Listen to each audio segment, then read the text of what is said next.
Good morning, everybody. This week we're talking about habits that influence your life. I've been really inspired by my friend Pam, who isn't here this week. She's possibly a little bit sick, and so because we really are big about not spreading germs around here, that's why I wasn't here last week, and I think everybody's always grateful for that. But we do miss her, especially since she inspired me quite a bit with this service. Because when we met her many years ago, but it was just a few years ago, she started talking to me about how she was really working to put habits into her life to help her as she ages.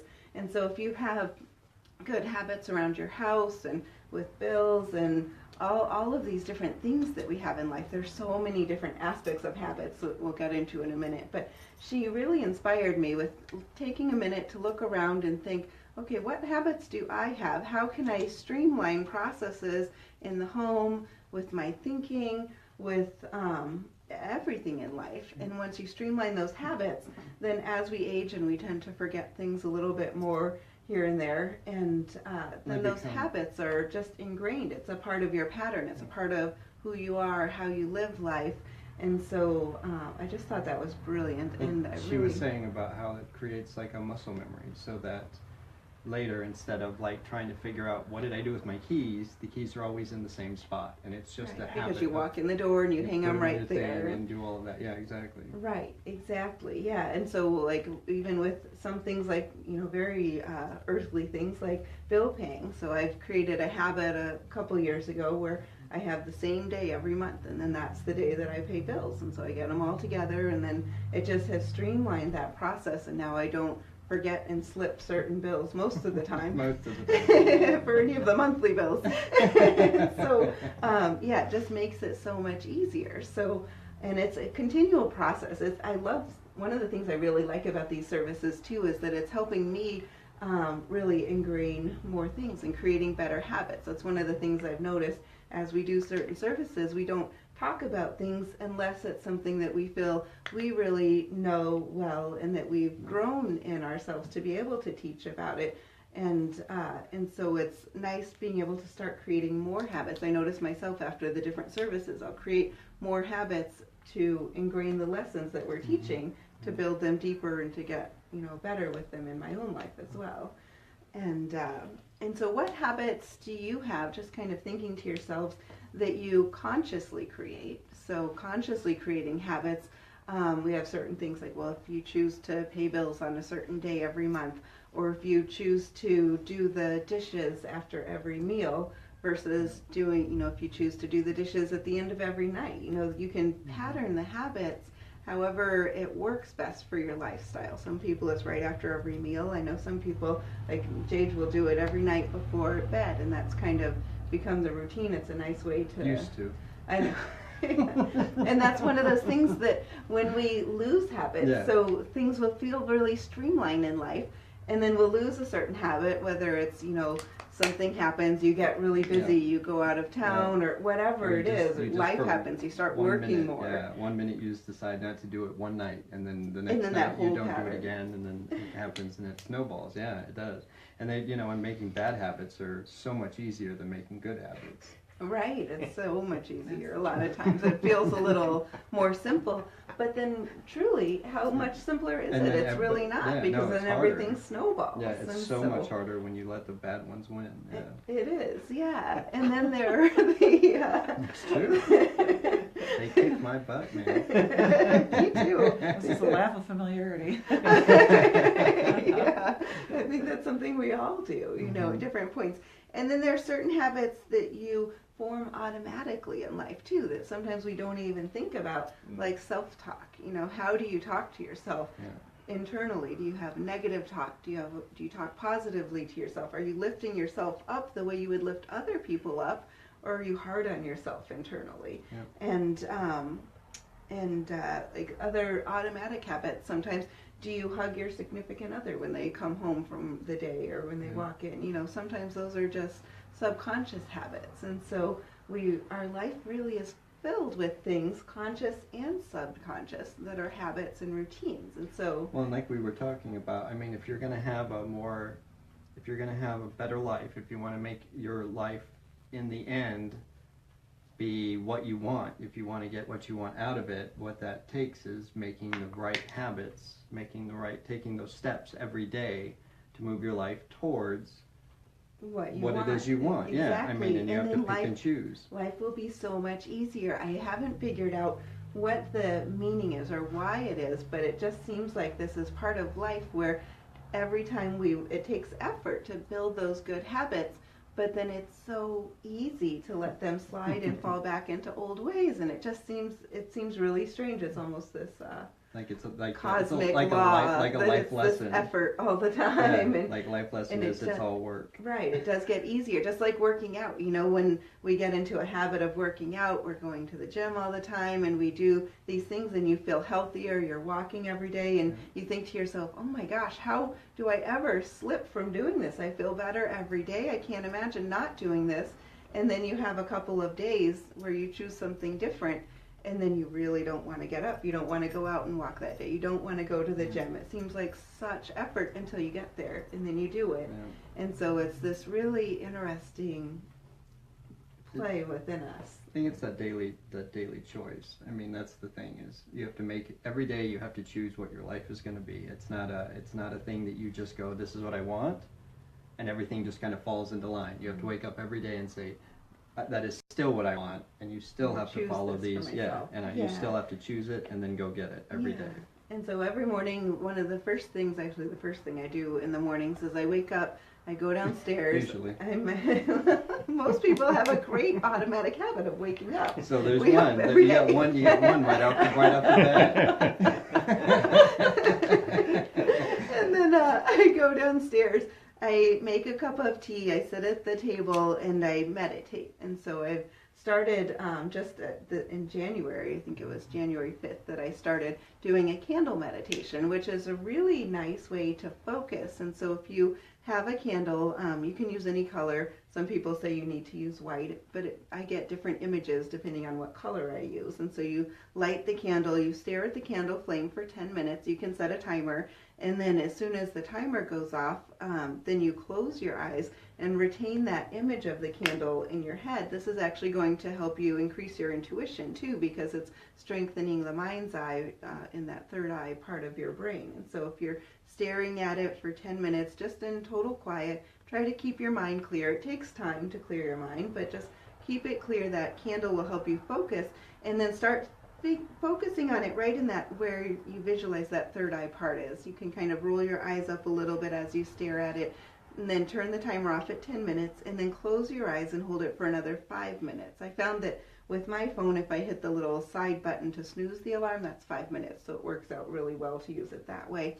And then the more you practice, the more you'll see that flame flickering. You're going to start seeing different images coming into your head sometimes too. This is how a lot of the ancients saw symbols of, the cross or the Reiki symbols, and all of these different things that we use now came from this internal meditation where they focused on the third eye and opening that center. So that's a really great meditation to kind of start your day with, strengthening the third eye. That's going to strengthen your intuition throughout the day, which will help enhance relationships and everything that you do, everything that you work on. So my first habit is that I wake up, I do that, and then after I do the meditation, that I start studying for my exams, or for my doctorate that I'm taking now. And one of the things that helped discipline me was to get a cup of tea when I do it. So I learned this from one of the girls at the school. She said that each morning after she meditates, she gets a cup of tea and then studies. And just simple little things. If you add in something that's really enjoyable, it can make that habit something that you look forward to. Getting up and studying first thing in the morning, while the lessons are interesting, doesn't necessarily sound completely appealing to do 6 days a week. But when I grab that cup of tea, I change what type of tea I have in the mornings, and it's just kind of my routine, and I love it. I look forward to studying every single morning. It doesn't matter what the lesson is. It's your reward. Exactly. And so just figuring out what your reward centers are, what your triggers are to make you enjoy the habits. You might want to do that when you pay bills, too. Yeah, one of the ways that I started to like the habit of paying bills, this was when I was young. I was like 18. I was starting out on my own, and before I moved out, I had a habit of really liking to shop because I was working and I lived at home, and so I really liked to shop. And so I turned that around instead when I started to see credit card bills rack up. And I think I was 18 or 19 when I started pretending like I'm shopping as I pay bills instead of paying bills where it's like, oh, I already owe this, got to get it out. Instead, it's like, oh, this is great. I'm buying internet for the month. This is wonderful. I'm going to really enjoy that. I'm going to buy some cable TV. I'll get several good shows out of this. So you can really turn those things around in your brain. And, buying heat for your house, what a marvelous thing. We didn't always have that option, back in the day. Well, at the time it was AC, I think, is what you were buying. It was. In Phoenix, absolutely. Didn't need heat. Yeah, no, heat was unnecessary. But it's training your brain and turning it around so that it's a habit that you enjoy. Figure out what those triggers are that you enjoy. And sometimes you can break bad habits with rewards, too. I know somebody that I had... I've seen a couple of people do this, but the first place I learned it was a celebrity who had had an alcohol addiction. And so this works also well. I've seen it, people do it for cigarette addiction. So breaking the habit of that, she said every penny that she was spending on alcohol, and a couple of friends of mine that have done this for cigarettes, every amount they would buy with cigarettes, instead they would put that into buying flowers or something for themselves that they enjoy. Because yes, sometimes people want to quit that because they are spending so much money on it and they're realizing they just don't have the money for it, but there's so many health things too. And so when you take that you're putting into a bad habit and you put it into something good, I don't remember who the celebrity was. I want to say it was Mariah Carey, probably a couple of decades ago, when she was going through a lot of alcoholism, and she said she was going to buy flowers every single night with whatever, and every time thereafter that she was triggered by wanting alcohol, she would buy flowers, and she said her house was full, but she loved flowers, so it works. And then you're getting something rewarding as you're changing your habit into something good. So that can apply to so many different aspects of your life. Wherever you need to build a good habit, find a way to bring reward and pleasure into it. And so starting the day with a good habit like meditation really can get you off to the best start. And ending the day the same way really will help a lot too. I usually try to program myself with certain affirmations before I go to sleep. I'm not always the best. I would like to say I am with meditating at night, but it varies. Probably 4 or 5 nights out of the week I meditate before bed. And one of the things about that, because I was flipping through things where different people had different ideas of habits that were good, and I was reading through them, and one of the things that when I was reading that they said, when they were talking about it, they said that, like, when you say meditation, just for people, like, for some people that's just to sit in quiet and reflect on your day or whatever, or you can do actual meditation, or like for some people, like, prayer follows that same, it's that internal focus that you get, and that's just as a concept of, it is, yeah. So when you say meditation, they can take whatever they want out of that. Exactly, yeah. However you want to do it, where you kind of calm, you pull away from the day, and then you just open yourself and focus. Yeah. Yeah, for some people, meditation is walking, through the woods or walking around your block. Absolutely. And really having a focus with it. So the key part of it is clearing your mind of all the daily chatter and giving yourself a break from all of those thoughts that are flying around in your head. Just walking around the block and really focusing on your steps, looking up and looking at the trees and looking around at architecture sometimes, wherever you can just clear your mind. Yep. That's the key. Well, and walking specifically, as far as habits go, is a wonderful one. It's a really good habit to take up, absolutely. And there are easier ways too. Some people don't, just the idea of just the exercise of walking, where you can like park your car, like when you go to the store, instead of trying to find the closest parking spot, you find you find a nice far parking spot, and then you walk. Yeah, Does absolutely. He do that?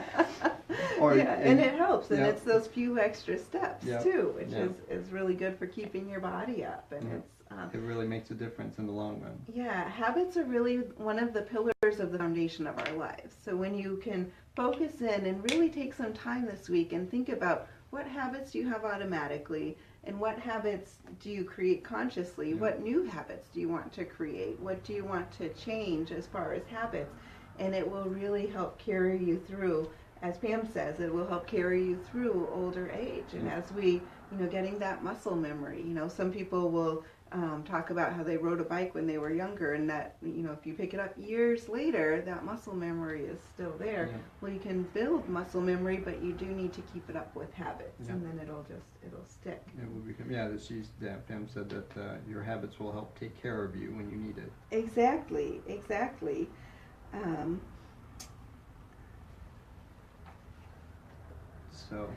And then, like, one of the other habits that I'm hoping everybody is doing is the gratitude box, too. Yeah. So I talked a lot about that. Now, in honesty, I didn't do that when we were out of town, so I kind of have to confess that I got away from that, but I started it back again last night, so I'm back to writing down what I'm grateful for. I feel like I need to catch up with all the stuff from out of town because there were so many memories I love to keep, and what a great way to have memories. And if you don't want to do it in a box, you can always do it in a journal too. So if you prefer to write it down in a journal, then that's a nice easy way to keep it later. And then at the end of the year when we review them, you can just flip randomly to different pages too. Mm-hmm. Always make sure you're putting the date on there because that's going to be wonderful, and the year down the road. That'll be a good memory to keep. And well, now some people that's not one of my things. I don't do the gratitude box, and I don't really journal. But what I do is I take 4 or 5 minutes every day, and I try and focus on the day and just really mentally engage it, the good things that happen and stuff like that. And so that's, if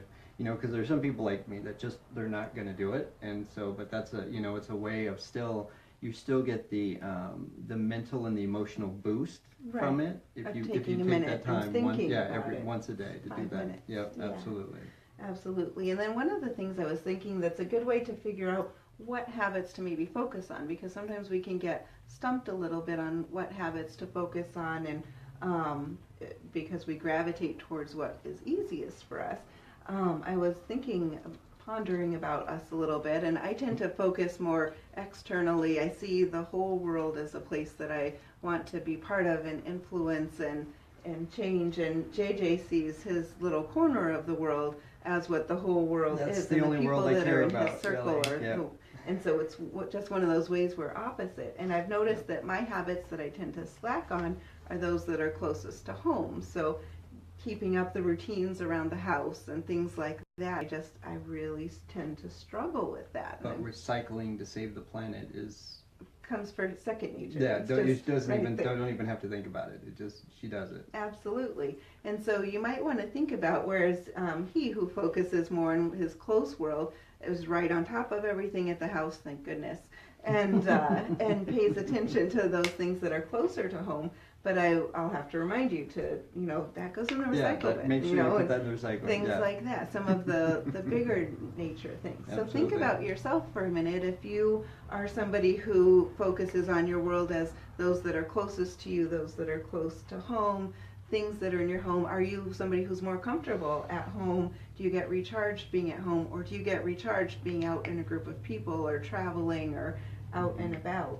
And so that'll kind of tell you which spectrum you lay on, and then that might help you see where your habits are that you tend to gravitate towards easily, and which habits you might need to work a little bit more on to focus on building them up a little bit stronger too.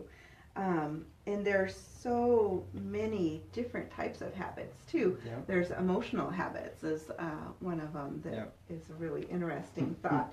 Jade has several different groups of habits. Some of these I hadn't even really thought of before. Yeah, well, exercising, of course, habits, which are, there are so many, like the different types of walking, stretching is an amazing thing, not just for your emotional state, but it actually helps the mind. They say it literally stimulates the mind in a way that actually the endorphins it releases helps you think more, be more creative, things like that. And then there are habits, and I have general thinking habits that help you keep your mind sharp, emotional habits, relationship habits, then personal growth habits, and then habits you have with your friends. Every aspect of your life are governed by the habits that you have in doing them. A lot of us, like she was saying, fall into habits just naturally. You just you did it once and it worked, so you did it again, and you just sort of fell into them, but they weren't necessarily conscious ideas of the habits that you want. But yeah, so I tried to put some together that I think. What are some of the personal growth habits that you were?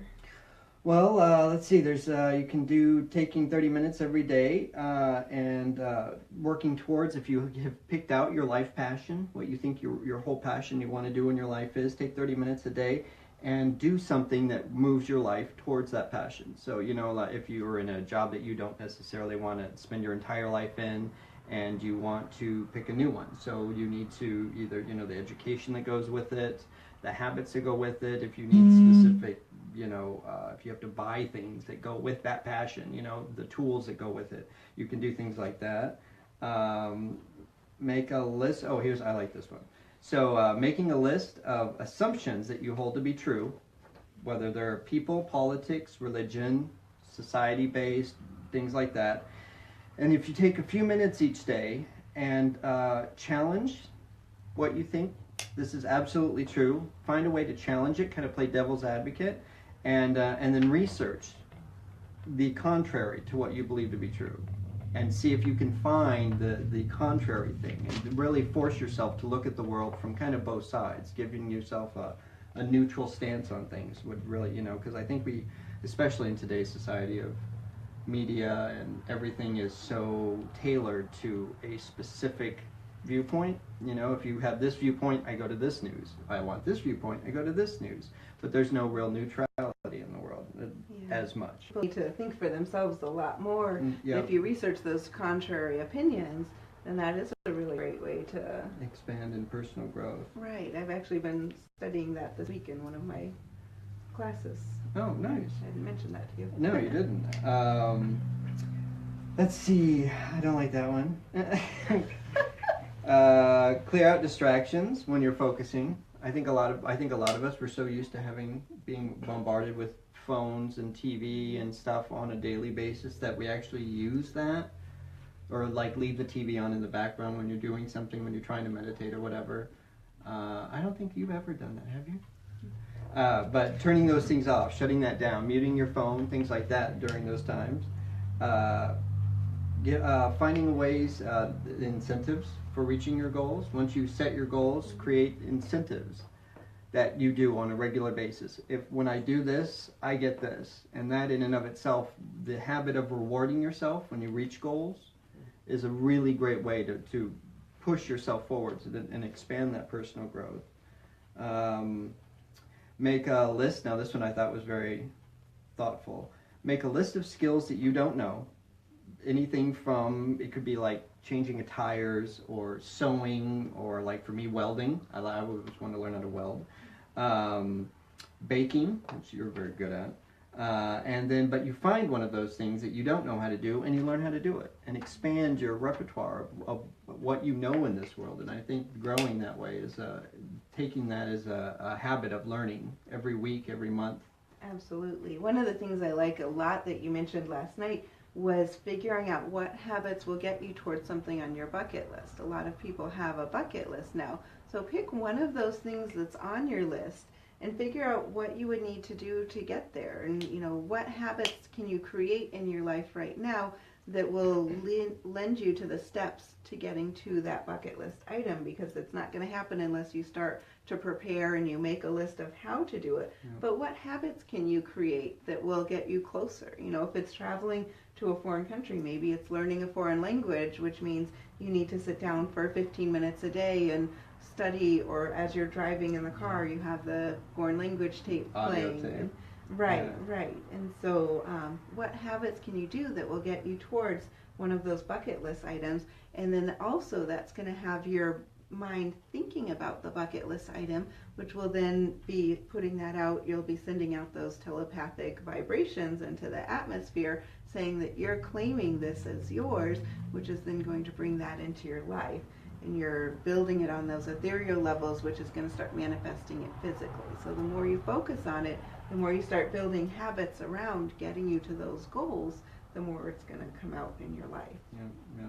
And that's with the, because you're going to be talking about grief here shortly. Right. And I think the whole, the idea of a bucket list is interesting for the sense of it's the things that we wanted to do before we die, but most people only consider that like near the end. That's when they start focusing on it. Near the end. It's, oh, you have cancer. Oh, what about my bucket list? And it's like, well, I mean, shouldn't you have been working on that before that? So, right. Yeah, we associate it with the end, so we don't think about it until then. Right. But start really focusing on it. You can live the life of your dreams. You have everything you need within you to create what you want in this life. And absolutely. so it's just about creating some of those habits.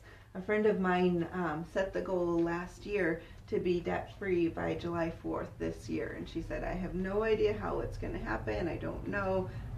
I can't even conceive of it, but it's going to happen. And she started doing affirmations every day for it. And she's seeing all these things that are falling into place, and they're just coming through, and money's coming through, and things she hadn't even thought about. All of these things are coming through, and she's right on track to being debt-free by July 4th. And nice. so, she got a picture of this really massive house that's on a lake that she's visualizing and trying to move towards that once she gets debt-free too. So nice. Visualization is really powerful, but it's creating those habits. She developed that habit of affirmations every day throughout the whole day. Every time I see her for a treatment, she's always, bringing up the affirmations that she's doing, and so it's very powerful, very life-changing. That's awesome. Well, yeah, there's so many. I mean, that's what makes the foundation of what we do, is the habits that we keep.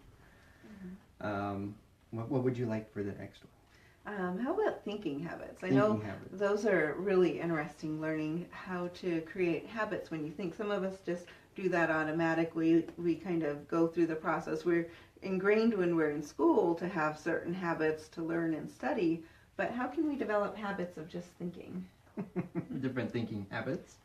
Let's see. Well, there's like you were saying, the negative self-talk. Yes, most of us have really bad habits of doing a lot of that, and just the habit of recognizing it, and then the next step after you get used to recognizing it is you take it and you try and turn it around. You can either shift the verbiage you're using and actually starting to compliment yourself instead, or looking at it from a like, if instead of being like, I messed that up, it can be like, oh, well, I could have done blah, or next time I will do blah, instead of I messed it up. If you can do the gratitude box, mentally challenging hobbies. Oh, that's one of the ones I like, because that's interesting. Yeah, that's when you do things like if you take time each day to do things like Sudoku, the mind game puzzles and stuff like that. Luminosity, right? That's a wonderful website for enhancing your thinking skills. And so if you spend 10 minutes a day playing the games, it's really a fun website. It's very easy to do. They have a pay version, or there's a free version, and the free version will keep you interested for months. Plenty busy. Yes, and it's and those are habits that help you as you age too. You're keeping your brain sharp, keeping you focused, and plasticity. Neuroplasticity. Nice, good word. One of the things I like this one was memorizing a poem, like once a week or once a month, whatever. Sitting down, finding one. So first you have to go through and you have to start reading poetry and find things that you enjoy. And then once you find one that you enjoy, memorize that poem. Take it in, So it not only gives you the exposure to many people's approach to poetry, but then then you find one, and then it really kind of, and I think the rhythmic, at least personally, I've always enjoyed the rhythmic feel of when you memorize poems and stuff. You could read me poems at night. I could.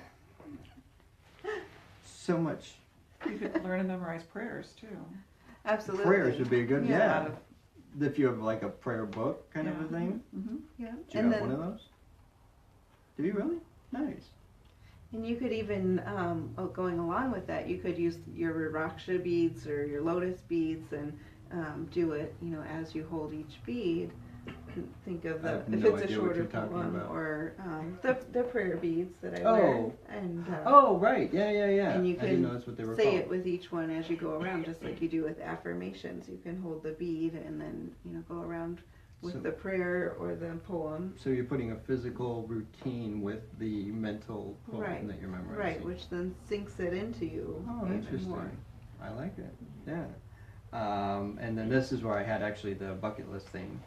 and then expand your mind by taking a situation that, so once a day, taking a situation and sitting down and applying critical thinking to it. I think a lot of us, when we go through life, we're in a situation, we react to it, we deal with it, and then we move on to the next situation. And life just kind of is just a line of situations that come and go. But instead of letting them come and go, once a day, sitting down, picking a situation that happened, and apply as much critical thinking to it as you can conceive of, which is to the extent of step through exactly what happened, try to remember all of the details that you can possibly conjure up that had happened.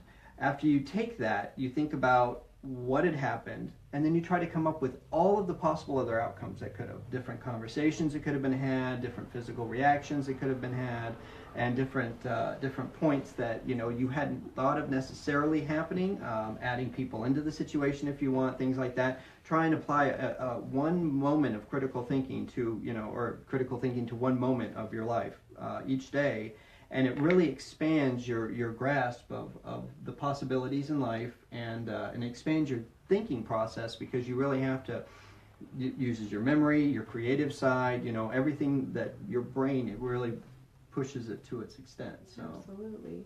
And what are some of the friendship habits? I think that in this culture of social media and everything is online, I think sometimes we are losing the good friendship habits of actually reaching out and being around your friends instead of just seeing them on a computer. For a lot of people, I think people are starting to build these relationships at a distance. Yeah. And you're losing that touch. So what are some good habits as far as friends? Well, one of them is, I think, like you said, losing friends is making a phone call that, like picking once a day, once a week, once a month.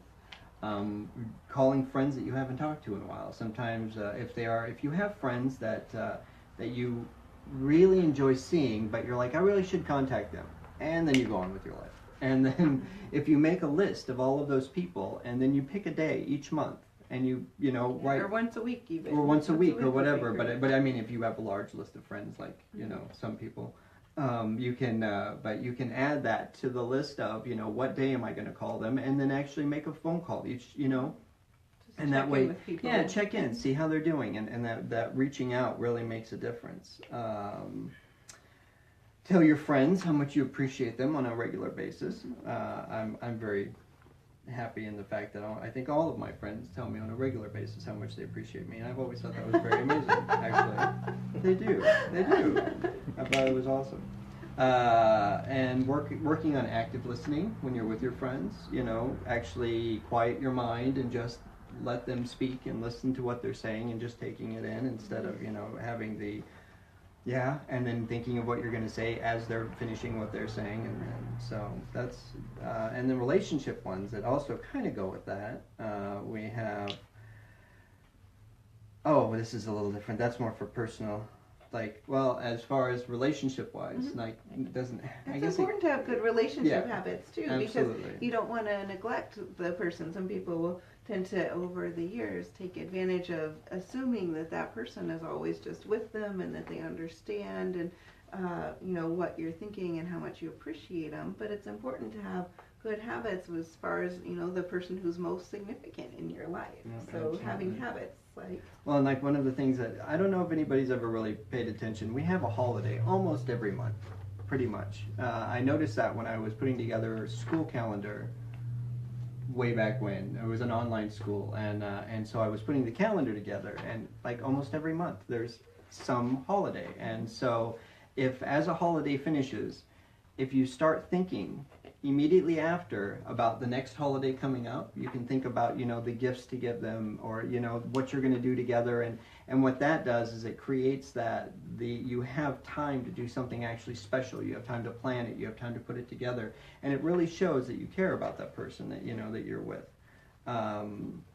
Spending 5 minutes a day coming up with a gesture for your partner that is something that just, it can be something small, cooking them dinner, buying them a flower on the way home, something like that, or or it can be more grandiose if you want, but spending 5 minutes a day to come up with something, to brainstorm something, to show them that you really care. Adding romance or intimacy to your sexuality and your relationship. Spend time talking to them. I think that's a big one that we have a lot of, especially now. We're so caught up in the technology and the digital world that we have a tendency to get caught up in that and not really sit down and have a daily conversation with our partners sometimes. De-stress from the day. Yeah, exactly. We'll get and just check unplug. In, just check in. Yeah, unplug and check in. Turn the phone off during dinner and just have that time. Yeah, absolutely. Doing fun things together, finding things that you both enjoy and doing those together, I think is something that if you plan them out, it means just as much making the plans as when you actually do it. Absolutely. And then doing something that actual physical touch each day, whether it's holding hands, rubbing, giving them a rub on the shoulders or something like that each day is one of those things that really helps create that bond. It's a habit that once you get into it, it stems more past the physical into the emotional and all of that. Right, and they've done so many studies with babies, how important that human touch is. Well, we retain that through our entire lives. I know when I started out as a massage therapist, there were so many people that would come in, and it surprised me the number of people that said that they didn't have anybody in their lives that even touched them. It was just, especially some of the first ones that would come in, that they just especially if they didn't have a significant other or something, they just weren't touched in the office or, as you go on a day-to-day basis. And it's an important way to connect with people. And, sometimes even just people that you're friends with, just giving them that, squeeze on the arm or a hug or something. It's so important to have that human touch. So that's a lot of the ones that I came up with, trying to say, I think that's pretty much so.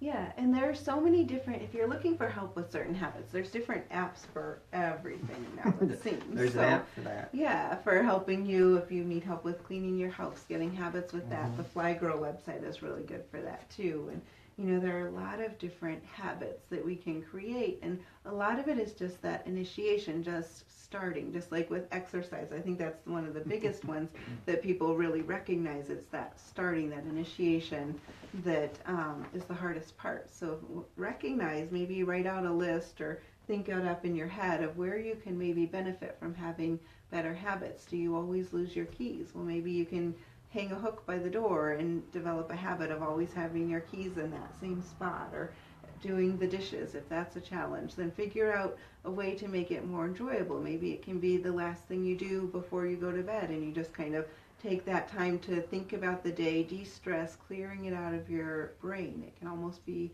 meditative, where you zone into it. Or if it's a habit where you realize that maybe you haven't been talking to your significant other very much, and so you want to create a few minutes at the end of each day or in the morning, figure out where it fits in best for both of your schedules and create those habits, and find some way to bring joy to it too. So if you have a hard time getting out in the mornings and getting up and getting out, find something that can inspire you, whether it's just some kind of little routine or ritual, like I found with studying, getting that cup of tea. It doesn't take much. It's just something little that makes it an enjoyable thing. A lot of it's just kind of turning that around in your brain and making it enjoyable. And then once you've got a habit of it over a period of time, it's just going to feel like second nature, and it'll just, you'll realize how much simpler it makes your life to have all of these different habits. Well, I was just thinking, like,